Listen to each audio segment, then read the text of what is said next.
Cyberpunk Edgerunners surprises everyone as it is named Anime of the Year at the 2023 Crunchyroll Anime Awards. The new Demon Slayer movie is under harsh fire from fans, and Attack on Titan the final season ranks as the #1 rated anime on MyAnimeList.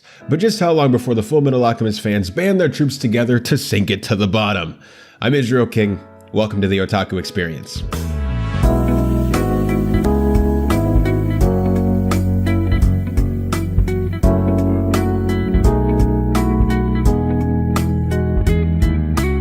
Special thanks to Robert Meyer Burnett and all the great folks at the Burnett Network, and of course you, our viewers, for making the Otaku Experience possible. Well, before we get into the show, just so you guys are fully aware, I am in, oh look, it's me in the mirror, hi. But anyways, just so you're aware, I am now moving. I'm in my new room. It's not fully set up yet. As you can see, there are still some boxes behind me, but I got the shelf set up. I don't know if this is going to end up being my final spot. The desk might be shifted over. I might be somewhere else. I'm just testing things out right now. So let me know how you guys think. Maybe your confirmation or your denial or whatever, your thoughts could maybe change how I do things around here. But anyways, let's get into it. Listen.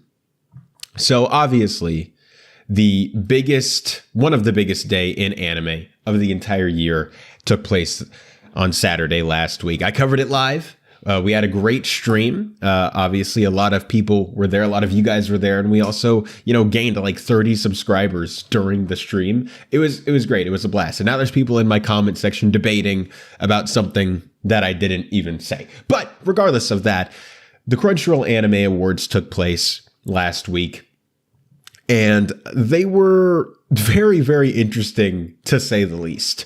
So obviously, there was no surprise that Attack on Titan swept the awards. Of course, we knew this was going to be the case going in. I personally thought it was going to be an Attack on Titan Spy Family Awards. It ended up being an Attack on Titan Demon Slayer Awards, but that's totally fine. All we knew is that Attack on Titan was going to sweep everything, and it in fact did so. Not that I'm upset about it, but hey, we knew this was going to be the case. I think it's a great anime, but of course, the Crunchyroll Anime Awards are just a popularity contest. So obviously, we knew that that was going to be the case. Now, we'll start with these awards, and as we go through this, I kind of want to talk about the presentation of it. And we talked about this a lot during the stream that I did. The presentation of these awards were fantastic, except for the beginning, but we'll get into that in a second. They had hosts come out. They had some actors come out. They had football players. They had streamers come out to give out Anime of the Year. It was really, really cool to see. And they had this big whole room rented out with Crunchyroll merch and everything. And they had the Crunchyroll Anime Award signs. They had an orange carpet. All the producers and directors and writers were in the audience, and the actors. It was really, really cool. They had live performances playing songs from Jujutsu Kaisen or Attack on Titan. I couldn't listen to them because I had to mute my stream in order to... Actually, no, I did listen to them. I just muted the streaming software rather than muting... Regardless, so the presentation overall was fairly, very good, except for the beginning. And the reason why is at the beginning, well, one, they took way too long to start streaming. They were supposed to start streaming at around 2:30 or at around 3:30, I should say, my time. I'm in Central Time, so that's 4:30 Eastern, 1:30 Western Time. But in Japan, it was about 6:30, 7:30, sometime around there. And that was when they were supposed to start streaming. They didn't start streaming then. It took them about an extra 20 minutes to start streaming. I don't know what they were doing. I guess they were having technical difficulties, maybe. Maybe they took a little longer on the orange Crunchyroll carpet, whatever. But they didn't really make a big deal about that, which I guess is probably the most professional thing to do. But at the same time, a lot of us, especially in America and in a lot of places, are at a very uncomfortable time. Now, of course, there are time zones. I'm not going to act like America is the only time zone ever. There are other time zones like in Europe or in Asia or closer to Japan's time zone that are in a much more comfortable, time zone, whether that be in the morning, in the middle of the day. But for us, it was very, very late at night. But anyways, the beginning of the awards, they start and they come out with these two not the full host. You think they're going to be the host, but they're not actually the hosts. So they come out, these two people are sitting in chairs, and they have the orange microphones, and they're like, hey, we're just going to run through all the awards that nobody cares about. They didn't say that, but that's absolutely how it came across. And so they went through the must protect at all cost character. They went through the best voice actor performances. They went through, the genre awards, basically everything that I said that nobody cared about when we went over my predictions last week. Everything turned out to be the case that nobody cared about them, and Crunchyroll didn't care about them. And I think they understood that the audience isn't going to care, and that those are the awards where we have to do these awards like by obligation for some reason. I can understand the acting awards. I don't understand actually regarding the acting awards why they didn't like do a presentation. Was it because the actors couldn't be there? But that's not really a great explanation, because later on in the awards, they had like the people accept the awards for people who weren't there. And it's like, why can't we do like the acting for this? At least do the Japan there. I can understand maybe not doing English, because if you do the English dub, you have to maybe do all the dubs, or else you might disrespect different countries and their different languages. But at least the Japanese, the original, actor, I don't understand why that didn't really happen. Anyways, so they went through all the awards that nobody cares about. And since they obviously don't care about them, we're not going to care about them either. So we're going to move straight on to the big awards of the night. So something that was really interesting is they start with the real awards with best original anime, and then they do continuing anime, and then they do obviously at the end anime of the year. But what's interesting is that they did the new anime award at the beginning with all the awards that nobody cares about. And so that leads me to assume either they didn't care about that category, or maybe the host that was supposed to do that dropped out, but then it's like, well, why don't you just get the normal host to do it? I don't know why. It just felt like they were making these awards lesser than other awards. And I don't know if that's the vibe they wanted to give off, but it's the Crunchyroll Anime Awards. Who cares? So obviously, going to the best original anime of the year, obviously it was no contest. We talked about this last week. It was a bunch of unnamed shows, about 5 unnamed show nominees. I mean, obviously I knew maybe like 2 or 3 of them, but generally speaking, no one watched these shows. No one knew what they were. And then amongst them was Licorice Recoil. Obviously, that was the winner. At that point, if I were Crunchyroll, I get like maybe doing this as a category every year, but I would have been like, guys, I mean, do we still do the category? I mean, it's so bafflingly just like, maybe I'm in the wrong mindset. Maybe I'm just thinking like, bro, it's the Crunchyroll Anime Awards. Who cares if you just get rid of a freaking category, bro? No one cares. But I mean, obviously I care because I'm making a big deal about it. But anyways, so they did, obviously the best original anime went to Licorice Recoil. Then after that, they went to best anime character design. And now what I thought was going to win best anime character design was obviously Cyberpunk Edgerunners. I thought it deserved it, and I thought it was going to get it.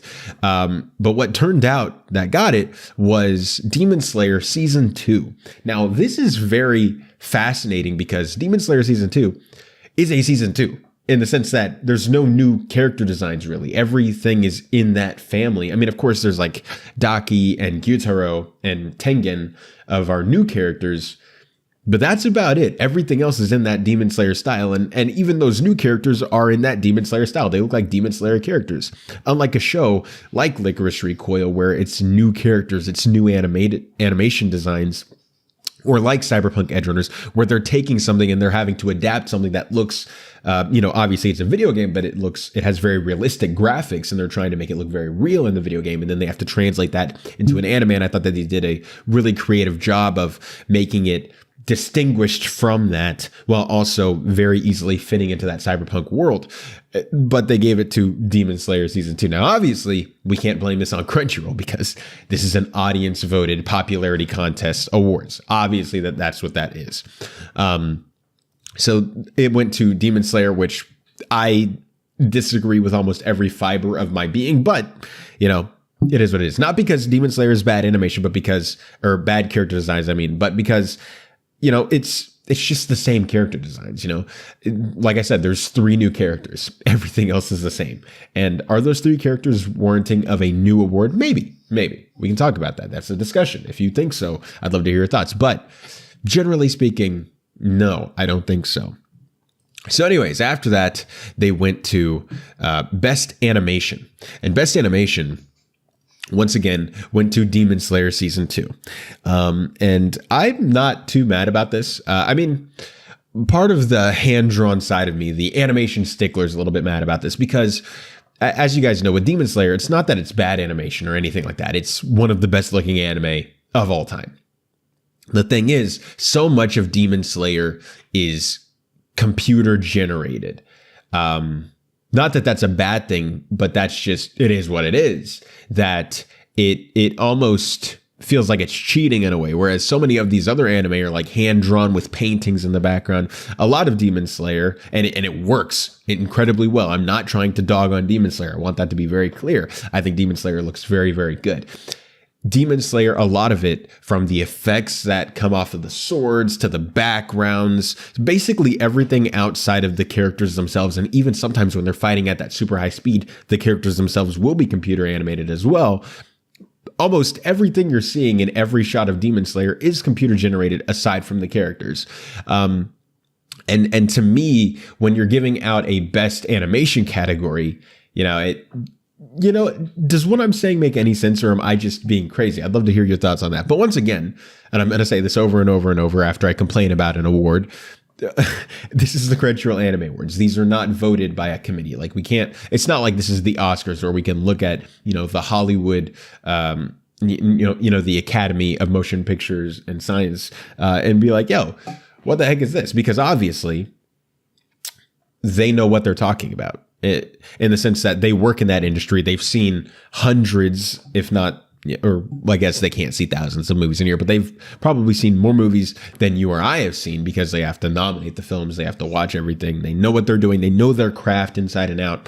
That, if something like that if something like this were to happen, it'd be kind of like, I wonder why that's the case. Whereas it's the Crunchyroll Anime Awards. What can I say? And that's not to say that the audience isn't, that their opinion's not worth anything, but I think we've made it very clear on this show that the Crunchyroll Anime Awards is very much the normie awards, in the sense that it's your people who don't watch a ton of anime, but watch anime. They probably watch, 2 to 3 shows at most per anime season, and they're usually only the big shows. Now, obviously, there are tons of people on Crunchyroll who watch tons of shows. I see, when I'm watching anime, they have that comment section, and I see a lot of recurring people. So there are those people, but the vast majority of those people are going to be in those big shonen, big popular shows that take hold of the entire audience for an anime season, So anyways, what can I say? Then after that, they went to Best Continuing Series.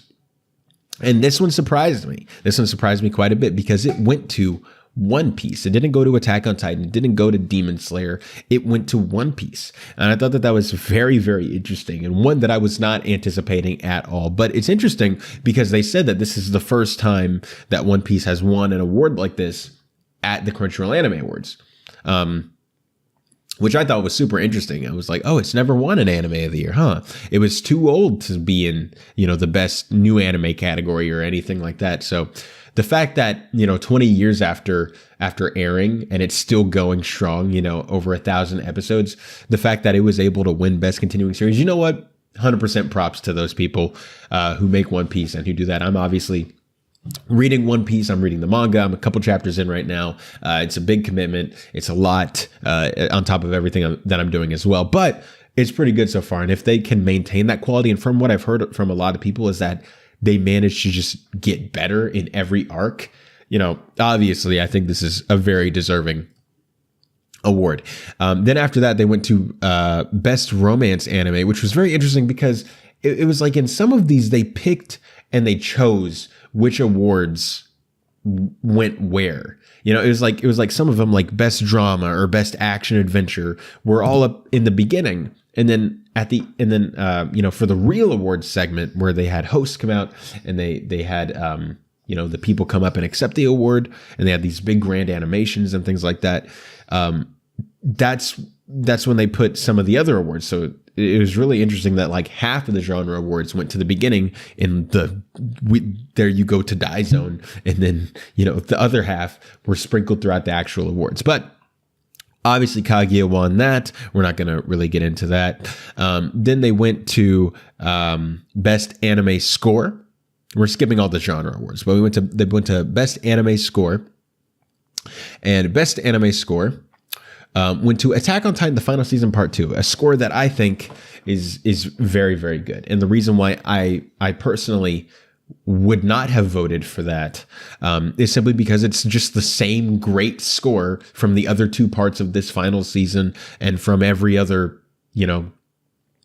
season of Attack on Titan. There might be some new themes here and there, but I think overall it's virtually the exact same score that it's always been, which is a very, very good score. It's like nominating, the Lord of the Rings score, in Return of the King, and then you miraculously give it to Return of the King, but you didn't give it to the other two. It's like, well, it's been the same score this whole time. I don't really get it. Now, if you give it to all three, sure. But, it's one of those things that's like, there wasn't a lot of new things in this. It was just like the same. It's kind of like how the Star Wars: The Rise of Skywalker got nominated for best original score, when a lot of that is a lot of recycled stuff, a lot of good, great John Williams stuff, because John Williams is great, but a lot of it is recycled. Now, if that were to have won, oh man, that would have been crazy. Luckily it didn't, but it's a very interesting thing that, yes, I think it's a good score, but it's once again, it's one of those things that it's like, but has it done anything new? You know what I mean? But anyways, then they did best anime song, and best anime song went to The Rumbling from Attack on Titan: The Final Season Part 2, which I was very surprised by. Actually, no, I wasn't, because it's the Crunchyroll Awards. I mean, if this were like the Annie Trends Awards, I would be fairly surprised. Not because it's a bad song. I actually listened to the song. It's one of those few anime songs that I have in a playlist, and I actually listen to it because it's fire, dude. I'm not going to sing any of it because I don't want to get copyright, but it's a great song. So, what can you do there? And then they did best anime film, and best anime film obviously was Jujutsu Kaisen 0. Very easy to guess because almost nothing else, besides maybe the One Piece movie, even was in the ballpark of competing with it in terms of popularity.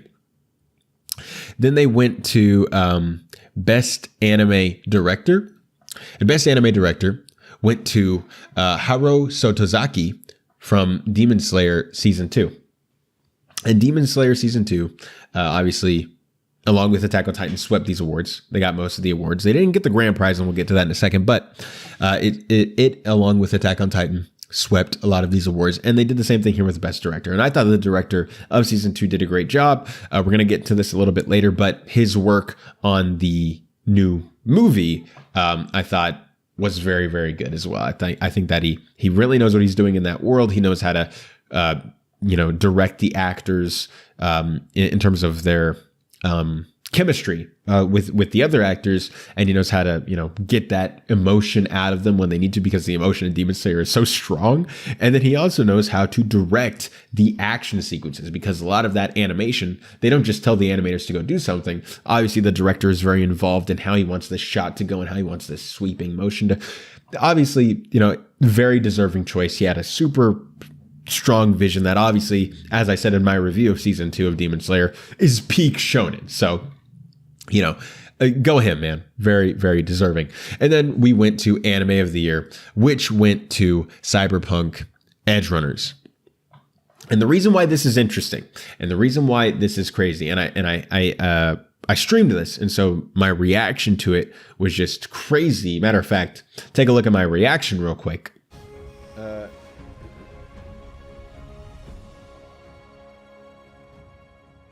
Y'all ready? Are y'all ready? Let's say it all together with him. The Anime Award goes to... Let's say it all together. Cyberpunk Edgerunners.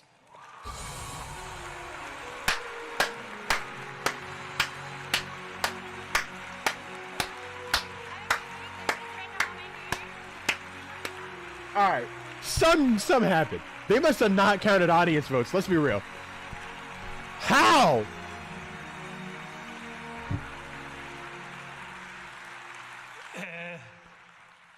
スタジオトリガーの、社長の大塚です。 My name is Osaka, Studio Trigger.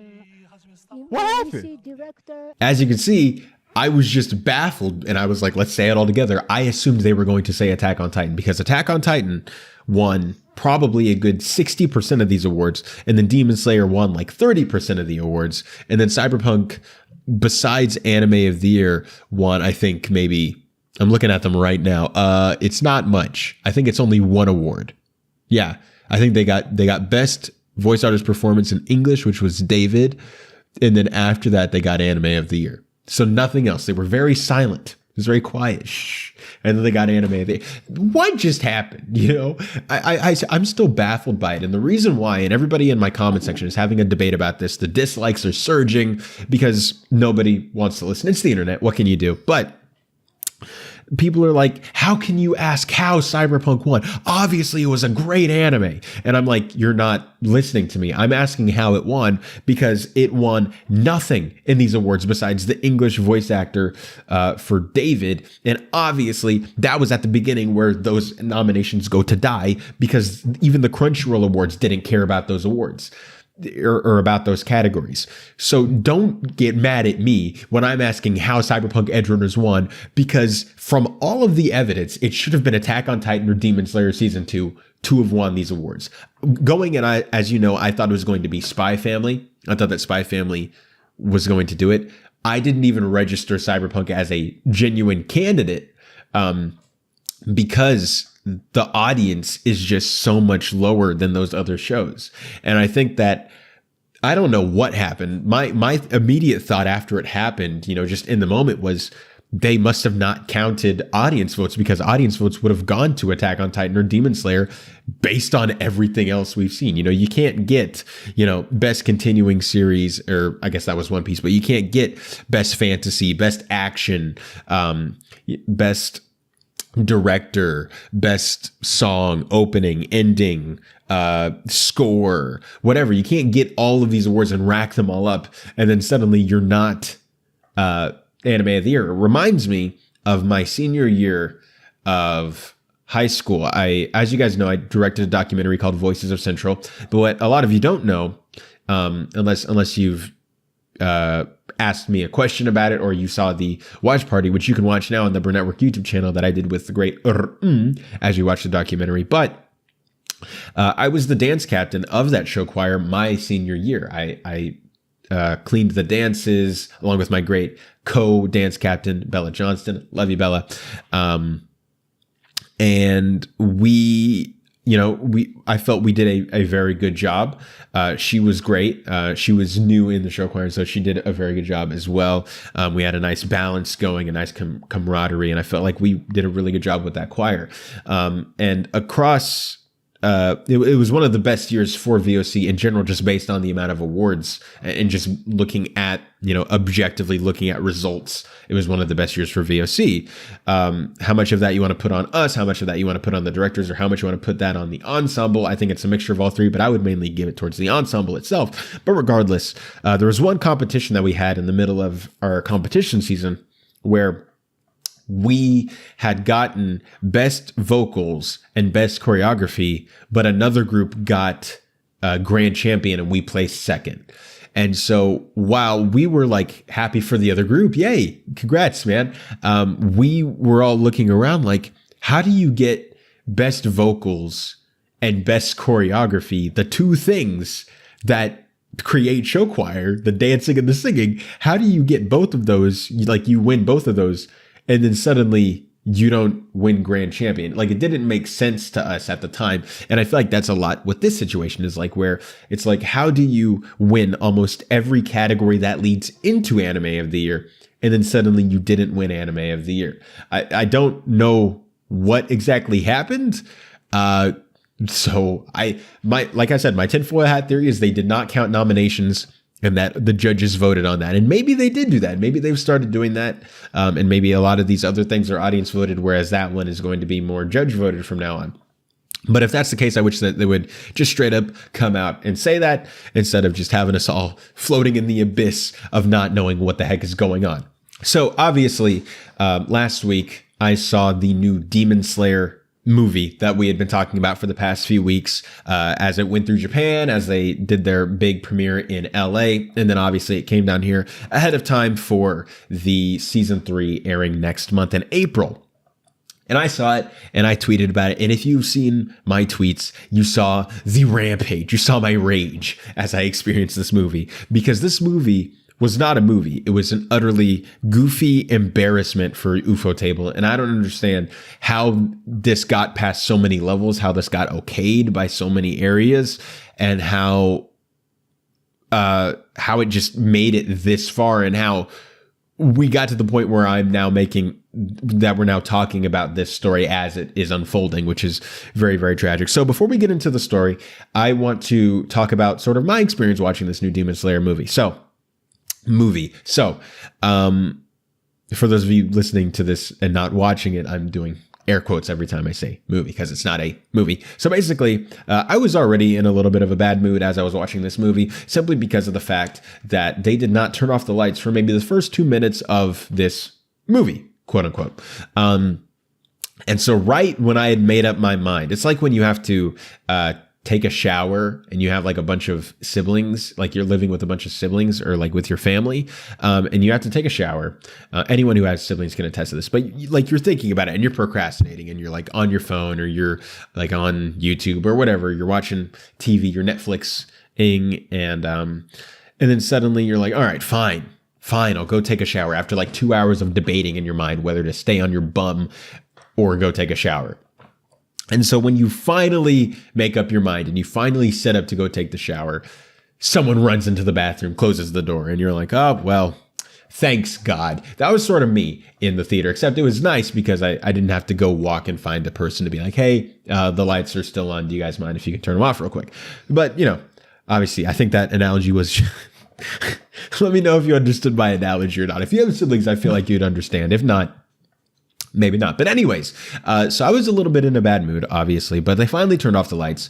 And then I was still in a bad mood for the next maybe, 20-ish minutes. So the first 6 minutes of the movie, the way I can break it up is in chunks. And so the first 6 minutes of the movie is all recap. Recap of what, you might ask, which is, a great question. And this is actually not a bad idea in principle for this quote unquote movie.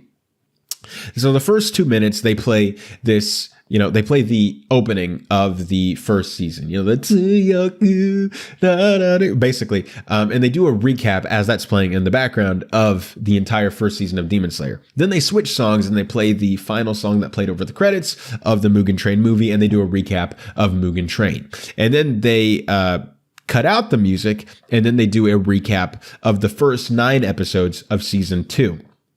Then what you do is you sit down, and then suddenly you're watching, we're watching episode 10 of Demon Slayer season 2. And obviously we knew this. We talked about this story, leading up to this, that they were going to have the final 2 episodes of season 2 leading into that double length extended episode of the new season. And I was like, okay, there must be a reason for this. Maybe there's things that happen at the end of that season that then lead into immediately what happens that we see take place next. And they figured that it would be best for the audience to see it like that, maybe. And I was like, okay, sure. I think it's a little bit goofy. We remember it was like only a year ago that happened. But sure, maybe they, know what's best for us. Clearly, they did not. So what they do is the episode starts, and I was like, okay, we're watching an episode. I have to get myself in the mindset that it's going to be about, 45, 50 minutes until we get to new content. And then suddenly the opening plays for season 2. And I was like, what? What is going on here? And then they play the entire episode. And I was like, okay, that was weird. But anyways, they play the entire episode. And then they play the credits of episode 10. Like the entire credits. People got up. And they some people left and didn't come back. And some people went and used the restroom. Maybe those people came back. Maybe I just wasn't paying attention because I pulled out my phone and I started tweeting like a rampage. But we sit through these entire credits, 2-minute long credits. And then they play the second episode. And then, a little bit into the second episode, the opening plays. And then they do the final episode. Great episode, by the way. I remember how much I love, seeing that flashback with Gyutaro and Daki. It was great. And then they play the credits again. More credits. And then we finally get to see the new episode of Demon Slayer Season 3.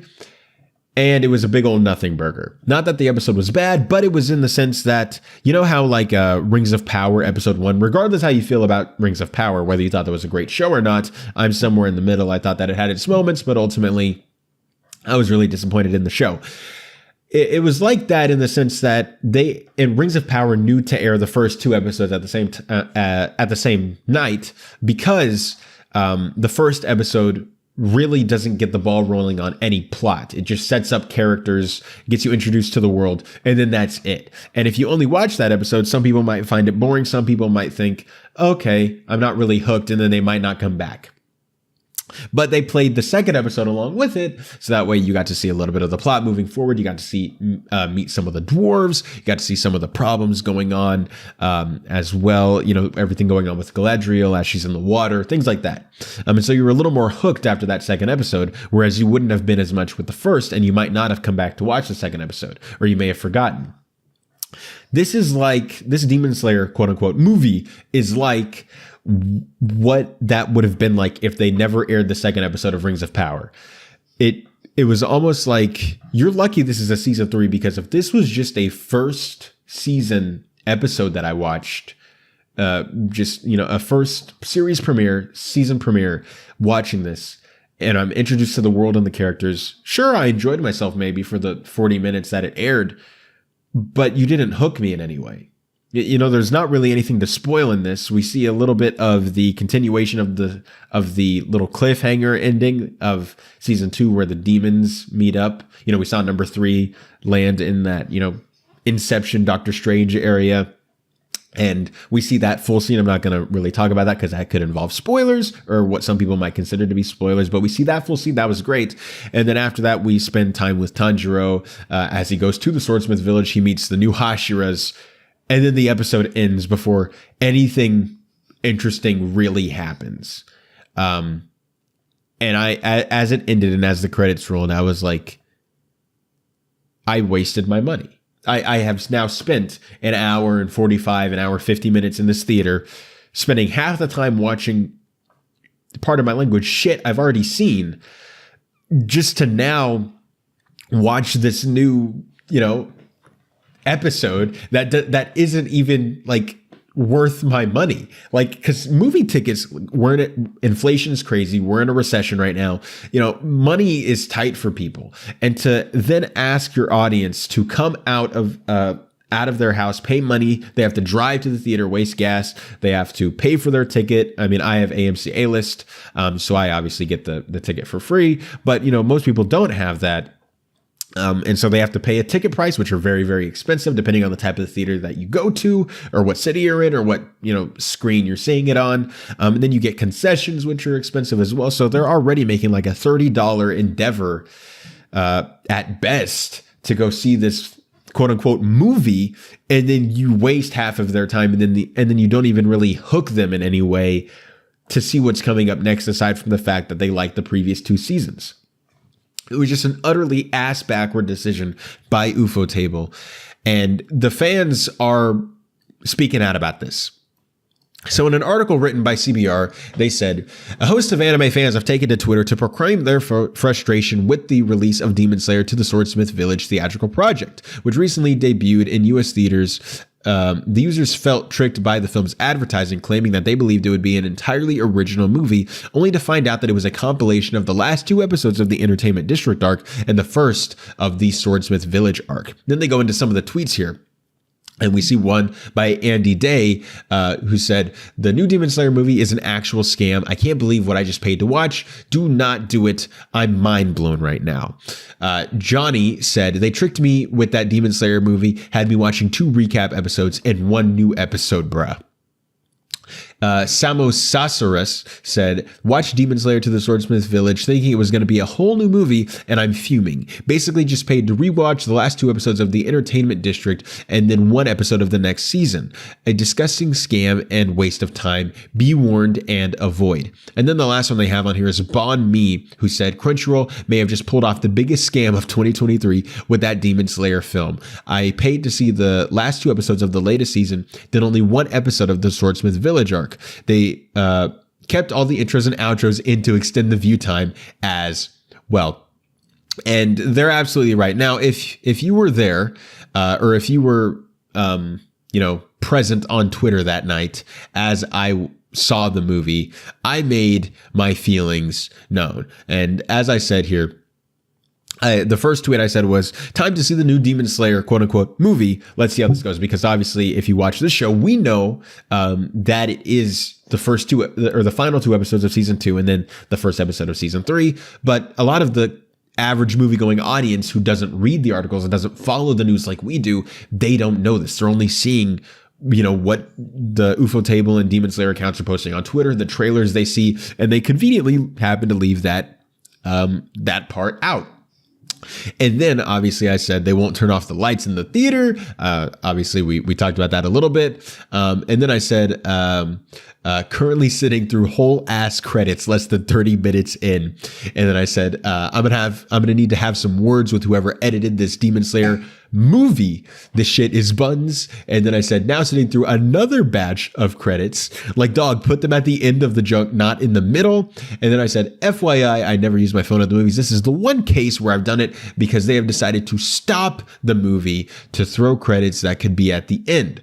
And then I said the Demon Slayer movie had ended. And then we saw the cinema score come out for the quote unquote Demon Slayer movie, and it was a B+.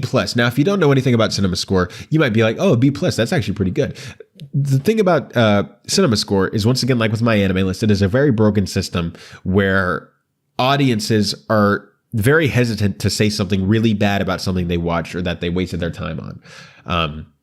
And so they'll try to convince themselves subconsciously that they did not waste $30 and 2 hours of their time doing this. But what we know about cinema score is that when there's a really good movie, or anything at the cinema that they see, it usually gets an A+, that range. An A- is okay, but it's not desirable. But anything in the B territory, while it isn't necessarily bad, that definitely shows that people were not the most satisfied with their experience watching this thing. And it's just baffling to me. And then going back to the article, they continue to say that the irate fans claim that they felt forced to pay full price for 2 recap episodes and only a small glimpse of the show's upcoming season. One user even pointed out that the use of intros and outros and deemed them an effort to extend the time. Many also sought to warn others about going to the cinema to watch the project, with one user even calling it a disgusting scam and a waste of time. Now, obviously, they didn't warn them enough, because the film still ended up making over $10 million in the domestic box office, placing number 4 behind things like Creed 3, Ant-Man and the Wasp: Quantumania, and our favorite Coke Bear. Now, obviously, this is just a terrible decision from Ufotable. I don't know how they thought that this was going to make it past so many areas.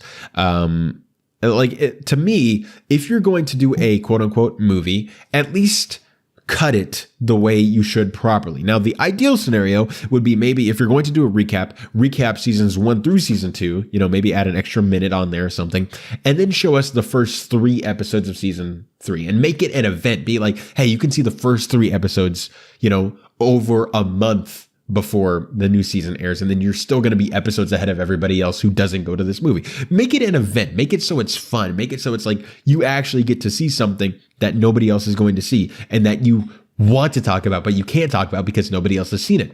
Nobody wants to talk about this first episode because, like I said, nothing substantial happens in the thing. No ball gets rolling. No story really happens. There's no major fights. Everything is just set up without any sense of payoff or any endeavor into beginning the era of payoff. It's just it's baffling to me.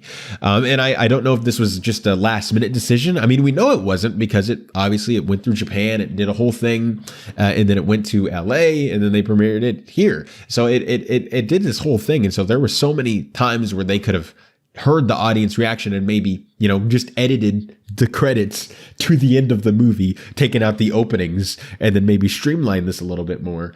But they didn't want to do that. I think it was just an egregious, baffling mistake. And hopefully this goes as a very strong warning that if they ever want to try this again with maybe season 4, or if any anime is thinking about doing this for next season, hopefully they will be very warned off for something like this. Well, obviously, Attack on Titan returned last week, and it was glorious. It was great. They spoiled me, because now I want only 1 hour long anime episodes ever, and I felt, especially that with Last of Us airing as well, I've just been spoiled filthy with these really long episodes, and it's going to be hard to go back to these, normal length episodes again. Even the Demon Slayer quote unquote movie had an extended length premiere for it, so it wasn't even that bad there, because it was like 40 minutes long. But it's going to be hard to go back to these 20-minute episodes. But regardless, so they obviously came back with the final season part 3, part 1.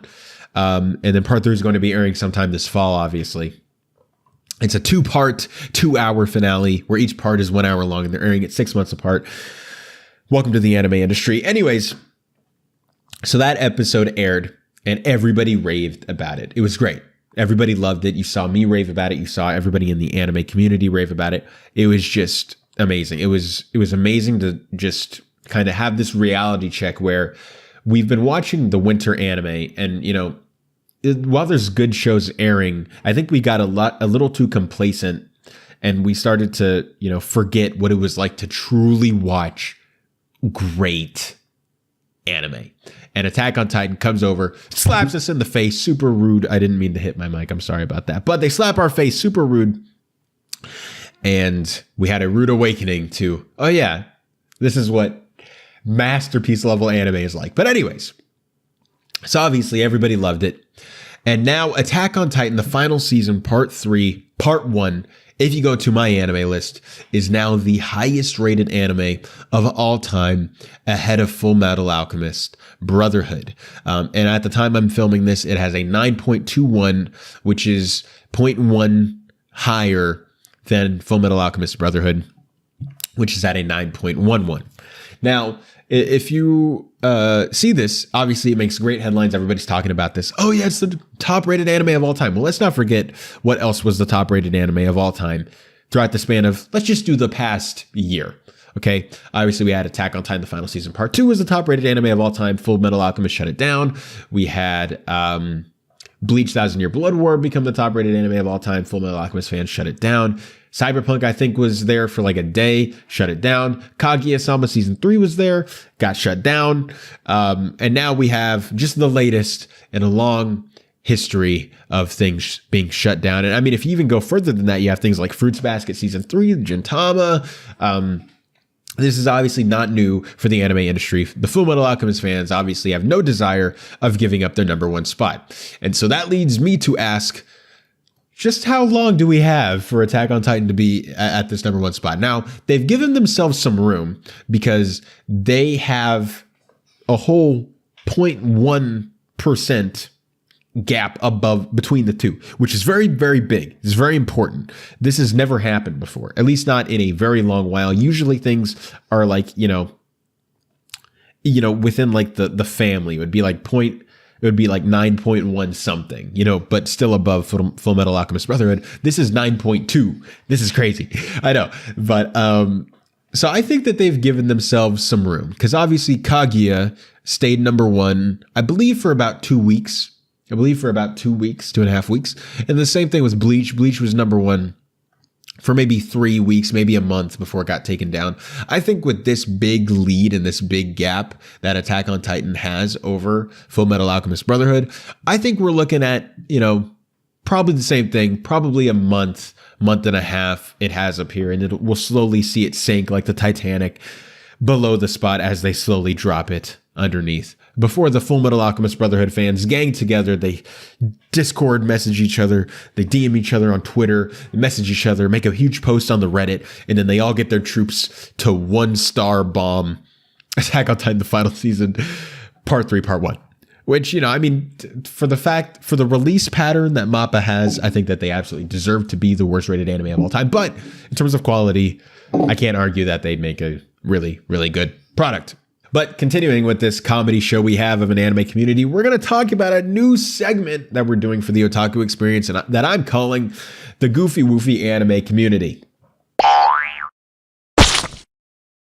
So this week in the Goofy Woofy Anime Community, we have two very funny things. So ReZero actress, obviously Ri Takahashi, who voices Emilia in not Demon Slayer, in ReZero, very famous for that role. She obviously plays like Hu Tao in Genshin Impact, and she plays other characters that you probably know, but she is doing a concert in Japan. And she is going to, or she did a concert. I forget. It was, she did it previously, past tense. It's not coming up. Unless she's going to announce something that we don't know about. But previously on February 26th, she had a concert. And then a day before this, she made a huge Twitter post basically telling everybody to remember to take a bath and that she doesn't want anyone to bother them with their smell. In which case, all the fans reacted in an abhorrent anger, being like, how could you even, you know, insinuate that we stink? And it was like, you know, the fact that she even had to say it means that she's probably experienced this before, whether at someone else's concert or maybe from horror stories, from other things like that. This is very funny. She knows that the otakus and the weebs, you know, sometimes we're so used to, you know, staying in our basements and staying in our houses, in our rooms, just watching anime all day. You know, nothing wrong with that. It's an honest lifestyle, but we sometimes forget that we need to shower before we leave. At least some of them do. I don't, because I leave my house on a daily basis. But I think some of these people needed to be reminded, and I think they were offended not because they were told something that like felt like they were insulted, but because they were called out on something that they didn't want to admit. Something else very funny in the Goofy Woofy anime community this week is that, speaking of Demon Slayer, Demon Slayer's voice actress, the voice actress who plays Nezuko Akari Kito, she's also an idol, I believe. She has lost followers on social media after the news that she has a boyfriend came to light. Listen to this. Okay. Here we go. This, in an article written by CBR, they said, according to Anime Senpai, Kito started dating a fellow voice actor, Yuya Hozumi, in 2021.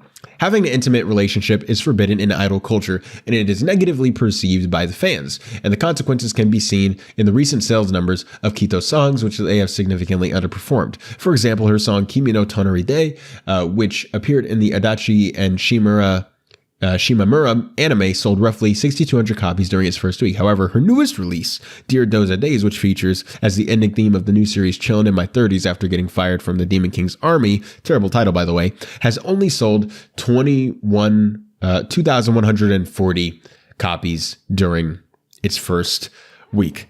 And so the fans are rioting because she's not single and they've lost their opportunity to date her, which I doubt that she would have dated them anyways, because obviously, based on our last story, they smell. But anyways, I mean, maybe I'm underreacting. Maybe they're reacting the proper amount.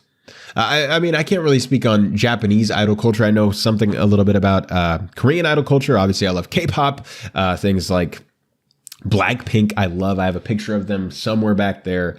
I love them. They're great. And I know that they have a strict no dating policy as well. But I wouldn't stop following, you know, like Rose or Lisa or Jisoo or Jennie simply because they start dating someone. But I guess so many, you know, people will do that. But hey, we're talking about the people that don't shower for a living. So what can you do? Alrighty, and on top of all that, we had a packed week of anime, and the anime charts have actually switched up a little bit. Taking a look at the Annie Trends Annie chart for the week, the audience ratings, moving up to number 1 is The Magical Revolution of the Reincarnated Princess and the Genius Young Lady. It moved up 1 spot to number 1. Obviously, this anime has been getting rave reviews. I was not planning to watch it originally going into the season because I've seen one too many isekai, fantasy, that genre, that corner of anime type shows.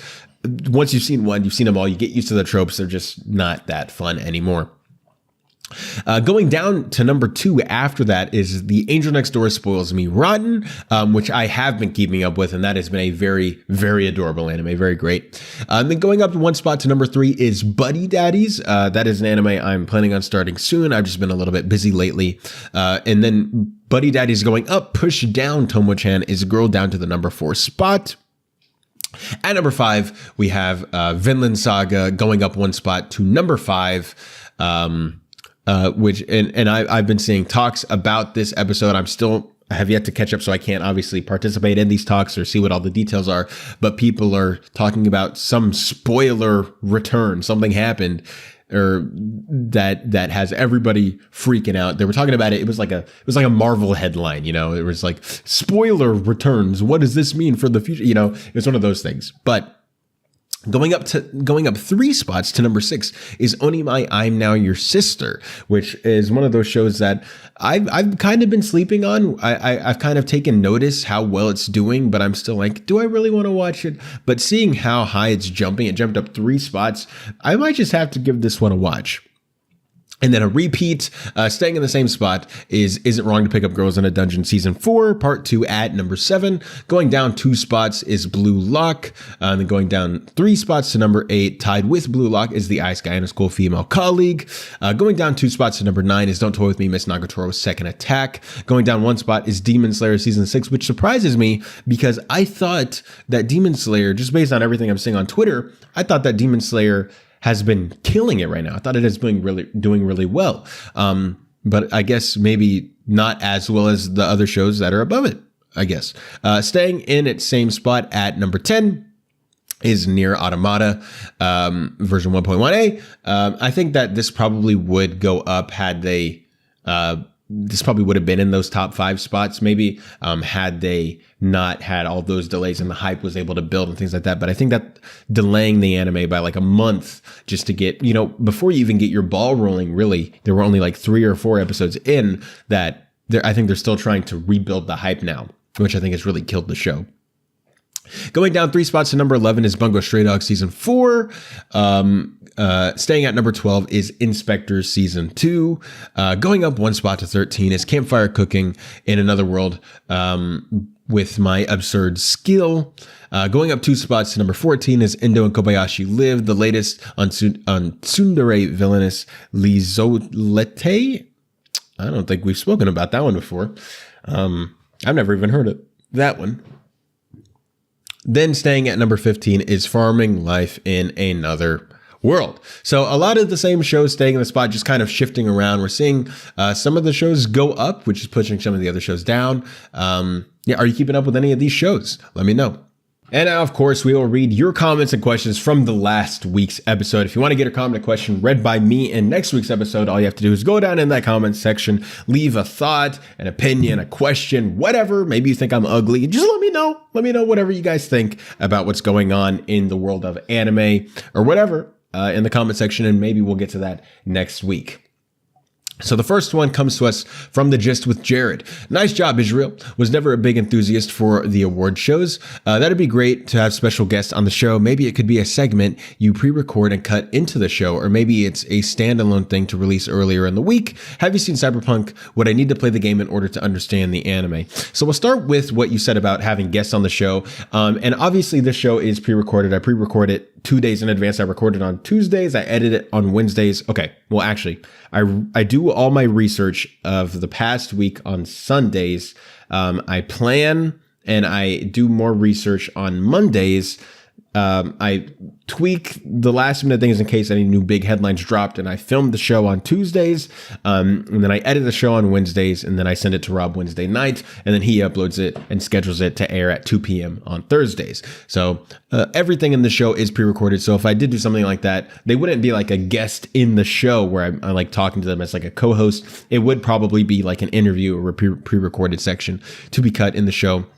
And he said, or maybe it's a standalone thing to release earlier in the week. We could try that. I still just don't know what we would do. I'm still trying to figure out the DNA of the show. This is only episode 6. Maybe after like episode 10, maybe after episode 15, after we kind of really know what this show is and we kind of know what we can do, what we can't do, what you guys like, what we don't like, where we're all having a really good time and the show is singing on all levels. Maybe I'll then try to start working into that aspect of, guests and things like that. And then, yes, I have seen Cyberpunk Edgerunners. And then what you need to play the game in order to understand the anime. There are things in the anime that I think that playing the game and having knowledge of the game would help. The anime is a prequel to the game by, I believe, a few decades. I never played the game, and I was just fine in the anime. There are, of course, some things that I felt were underdeveloped, and then all the people who played the game felt like they were really well developed and that it was just like a little tease for something that comes later in the game. And so I think that you'd have a bigger appreciation for the show if you watch or if you played the game, maybe even if you watched a playthrough of the game. But I don't think it's necessary. To me, I just think that the story fundamentally is flawed in the sense that it feels rushed to me in those final half. And I blame Netflix for that. I think that they gave them too many few episodes rather than the writing itself. But hey, it just won Anime of the Year. Everybody's loving it. So I would say, I recommend it. Go check it out. Then we had some support from Milestones. Thank you. Then we had Yudwa Dia, Bochi the Goat. That's what I'm saying. Bochi the Rock swept everything. It was crazy.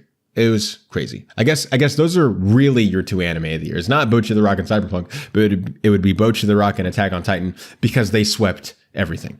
Ryan Markley says, that's pretty messed up how do they botch graphics for the times? They have to understand that this is a globally loved genre. Agree with how dead they sounded. I've made better PowerPoints for sales meetings. I'm assuming you're talking about the Anime Trending Awards and the buffoons they had as hosts. Yeah, man, I don't know what they were doing.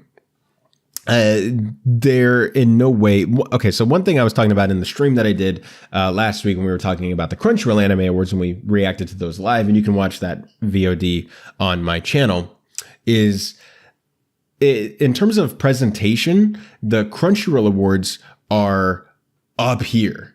In terms of the the quality or the weight of the awards are like down here. And then the opposite is true for the Anime Awards, where the quality of the awards are like up here, but the presentation is like down here. And so if we can just find like a happy medium where they're both up here, oh man, we would have 2 great back-to-back award shows. But right now, that doesn't really seem to be the case.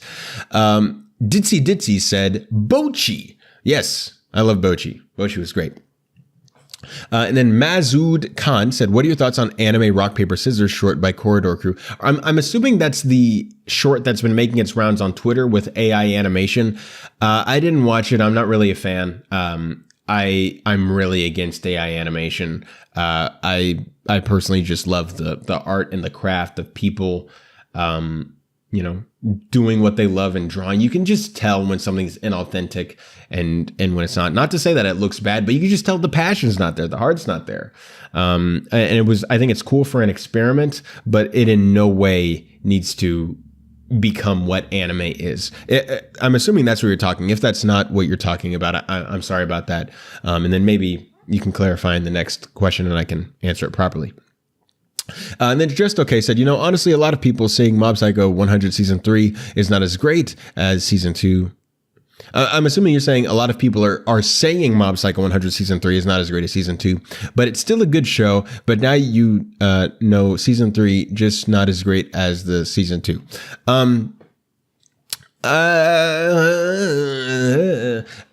Listen, to me, Mob Psycho 100 Season 3 was the weakest of the seasons. And not just that, I felt like it was one of those shows that it was like, I don't know why they did this. And I get it, it was for the manga, and maybe it plays out better in the manga, but when you're watching a show, and I felt like in the marketing they never conveyed that it was the final season, and maybe I just missed something, but I never felt that. And so I was watching the entire season feeling like I was watching this really subpar season that was just kind of disappointing me in almost every aspect from the grandness of the first 2 seasons. And I felt like I was really just being underserved. And then it ends, and I was like, okay, that was just a mediocre season. I can't wait for season 4 because seasons 1 and 2 have been great.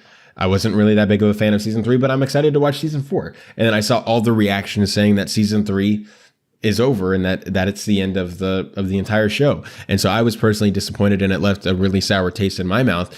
But, you know, from what I'm hearing, you know, no one's saying it's not a great show in its own right. The vast consensus, I'm in the minority, the vast consensus is that it is a great show in its own right. And just not as great as season 2. I think everybody found the pinnacle to be season 2. Then they would probably have season 3, and then they would have season 1 be most people's ranking, I think. But most people, I think, are loving it in my estimation. But thank you for your question or your comment. Just okay. Well, thanks guys for all of the questions and comments that came in from last week. I look forward to reading your comments or question from this week. Thank you for watching this episode of the Otaku Experience. And of course, I will see you guys next week.